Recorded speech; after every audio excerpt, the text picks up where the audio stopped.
Detectives carry out 2 large rifles from the scene of the crime, but that wasn't what Glendale firefighter Andrew Jimenez allegedly used to kill his wife, Myra. According to investigators, the 55-year-old LAUSD elementary school teacher was found dead in the couple's North Hollywood home from blunt force trauma in a brutal attack. I could hear the detectives talk, just talking and stuff like that from my window because I put my window open. I could just hear them talk about how horrific it was, how it was just bloody, and then next thing you know, they found an axe. They said they found an axe. A case of deadly domestic violence apparently triggered by jealousy. An attorney retained by the 45-year-old's family says in a statement, quote, "Our office is currently in contact with law enforcement regarding a diary of the decedent, apparently read moments before the homicide that verified infidelity by the decedent." Detectives made the gruesome discovery in the couple's home on Satsuma Avenue after Jimenez went to police. Around 4 o'clock this morning, a male in his 40s went to the LAPD Northeast police station, and he asked the officers there to check in on his significant other. Friends say Myra loved helping others, from teaching children to serving as a non-denominational ordained minister for weddings. They say Jimenez was a huge Dodgers fan, the couple who had been married more than 10 years, even posing with Vin Scully.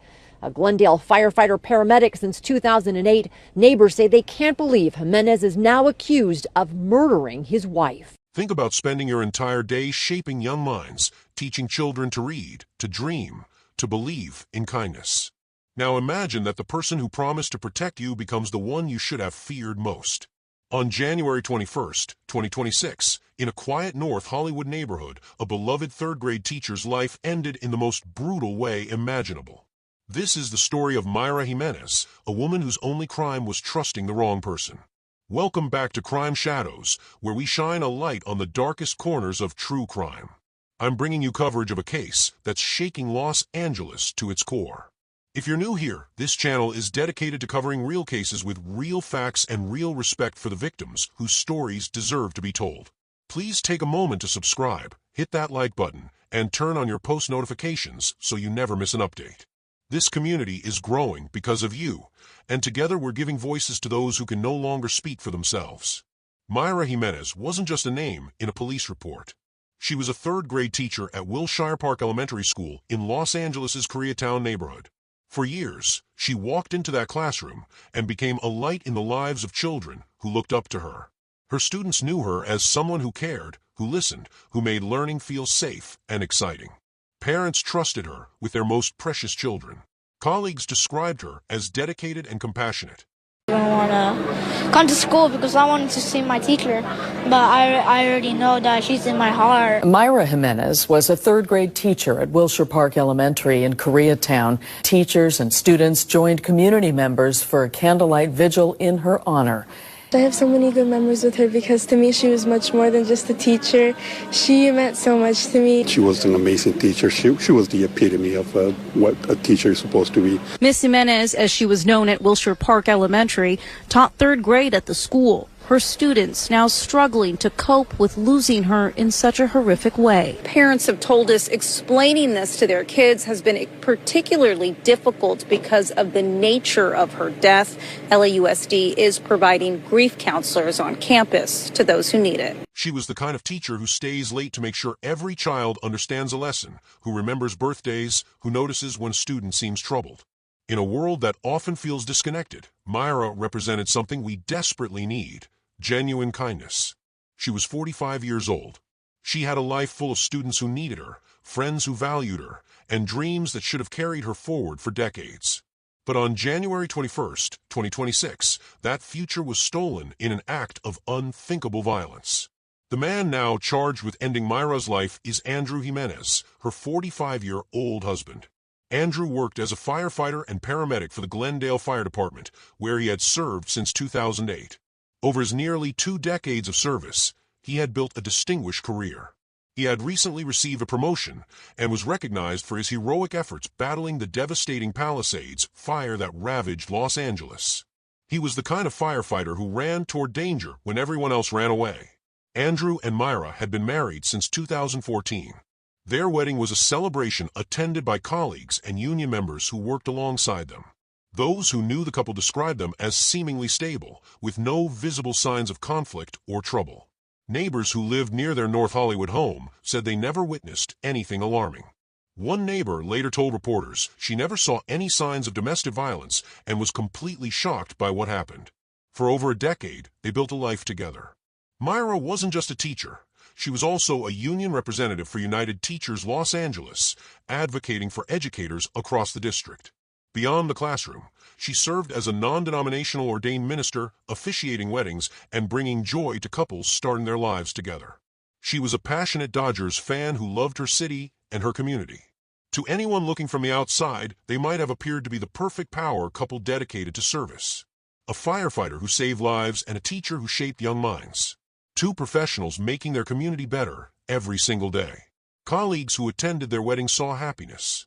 Neighbors saw normalcy. But behind closed doors, in those private moments that no one else witnesses, something went catastrophically wrong. On the morning of January 21st, around 4 a.m., something happened that would change everything. Andrew Jimenez walked into the Los Angeles Police Department's Northeast Community Police Station in Glendale Park, about 10 miles from his North Hollywood home. He told officers he couldn't reach his wife and requested that they conduct a welfare check on her at their residence on the 5600 block of Satsuma Avenue. Officers responded to the home. What they discovered inside was a scene of absolute horror. Mayra Jimenez lay dead from blunt force trauma. An axe was recovered at the scene. The violence was so extreme, so brutal, that it defied comprehension. This wasn't an accident. This wasn't a tragic misunderstanding. This was sustained, deliberate violence against a woman who had done nothing but dedicate her life to helping others. Andrew was taken into custody at approximately 4:30 a.m. During questioning, authorities say he confessed to the brutal attack. The man who had just hours earlier allegedly bludgeoned his wife to death had then driven across the city to a police station to report her missing, knowing full well what officers would find when they arrived at his home. Think about that timeline for a moment. The calculated nature of it, the deliberateness. This wasn't a moment of uncontrolled rage that immediately filled someone with remorse. This was violence followed by a plan, by a drive across Los Angeles, by a performance at a police station. Andrew was arrested and charged with murder. He's also facing a sentencing enhancement for the use of a deadly weapon, which significantly increases the potential penalty. But what could drive someone to commit such a horrific act against their own spouse? According to Andrew's initial defense attorney, there was a trigger. The attorney claimed that Andrew had discovered a diary, and that moments before the homicide, he read entries that allegedly revealed his wife had been unfaithful. The attorney stated they were in contact with law enforcement about this diary. However, and this is crucial, police have not officially confirmed the existence of this diary. They haven't verified any affair. They haven't stated that infidelity was the motive.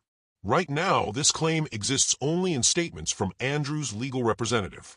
We have to be careful about what we accept as fact versus what's being presented as a defense strategy. Even if such a diary existed, even if there had been infidelity, nothing justifies what allegedly happened in that home. Betrayal hurts. Discovering a partner's unfaithfulness can feel devastating. But millions of people experience that pain every day, and they don't resort to violence. They grieve, they get angry, they seek therapy, they file for divorce. They find ways to move forward that don't involve destroying another human being. What makes this case particularly disturbing is the alleged brutality of the act. Blunt force trauma involving an axe isn't a crime of passion in the heat of a moment. It's sustained violence. It's a choice made over and over again in those terrible seconds. And that choice has left a classroom of 8- and 9-year-olds without their teacher, a school community in mourning, and a family forever shattered. On Friday, January 24th, just 3 days after Myra's death, Andrew Jimenez was formally charged with murder. He appeared in court, but his arraignment was postponed. It's now scheduled for February 19, 2026. He's currently being held without bail, which means the court considers him a significant flight risk or danger to the community. If convicted, Andrew faces 26 years to life in prison. His original attorney has already withdrawn from the case, which sometimes happens when there are conflicts or strategic disagreements about how to proceed. Meanwhile, Myra's school held a vigil on that same Friday. Students, parents, teachers, and community members gathered to remember a woman who gave so much of herself to educating the next generation. Imagine being 8 years old and trying to understand why your teacher isn't coming back. Imagine being a parent having to explain to your child that sometimes adults do terrible things that don't make sense. The investigation is ongoing. Prosecutors are building their case. The evidence will be examined, witnesses will be interviewed, and eventually this will go to trial unless there's a plea agreement. The legal process will unfold over months, maybe years. But for Myra's loved ones, no verdict will bring her back. No sentence will undo the trauma her students experienced. No amount of justice will fill the empty chair at family gatherings.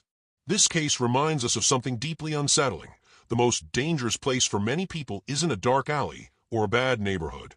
It's their own home. Intimate partner violence is one of the leading causes of death for women in this country. Behind closed doors, away from co-workers and friends who see only the public face of a relationship, abuse can escalate in ways that end in tragedy. We don't yet know if there were warning signs in this relationship. We don't know if Myra ever felt afraid or if friends and family had concerns. Those details may emerge as the case progresses.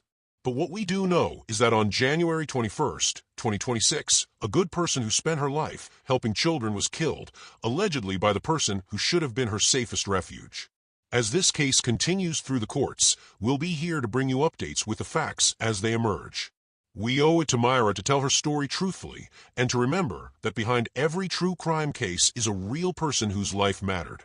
If this case has affected you, if you're in a relationship where you feel unsafe, please reach out for help. There are resources available. You don't have to stay in a situation that puts you at risk. Thank you for watching. If you found this coverage informative and respectful, please hit that like button. It helps more people find this channel and keeps these important stories in the public eye. Subscribe if you haven't already, because we'll be following this case as it develops, and we cover true crime cases with the seriousness and dignity they deserve. Turn on those post notifications so you're always up to date. This channel exists because of viewers like you who care about understanding these cases, supporting victims, and spreading awareness. Your engagement helps us grow this community and continue bringing you real facts about real cases. Drop a comment below with your thoughts, but please remember to be respectful. A family is grieving, and our job is to inform, not to sensationalize their pain. I'll see you in the next video. Until then, stay safe, look out for each other, and remember that kindness matters. Thank you for being part of Crime Shadows.